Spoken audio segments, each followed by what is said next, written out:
कामयाबी कर्नाटका के लोगों की है।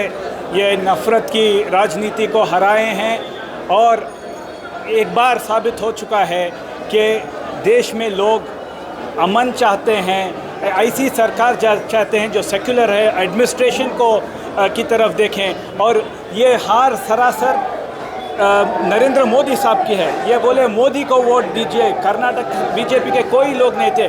और इसमें भी कांग्रेस पार्टी जो हमारे लोकल लीडरशिप, सेंट्रल लीडरशिप है, सबको मुबारकबाद और कर्नाटका के लोगों को मुबारकबाद। और ये इतनी बड़ी जीत है, इसमें दिखा दिया है कि भारत के लोग सेक्युलर है, एडमिनिस्ट्रेशन चाहते हैं, प्रोग्रेस चाहते हैं और इसमें हेट को बाहर फेंक दिया गया है। डबल इंजन सरकार काम नहीं किया ना? नहीं, डबल इंजन तो ख़राब हो गई थी ना, डबल इंजन चली ही नहीं।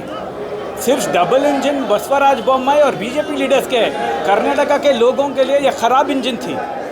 सर, जो कांग्रेस की जानिब से मुस्लिम लीडरों को सील किया गया था, इनमें बेशतर जो है ट्रेलिंग है और वो काफ़ी पीछे रह गए हैं। कैसे देखते हैं, क्या वजूहत? ये देखो, इलेक्शन प्रोसेस में, डेमोक्रेटिक प्रोसेस में हार जीत होती रहती है, लेकिन ओवरऑल रिजल्ट देखें तो हम सब लोगों के लिए पॉजिटिव है।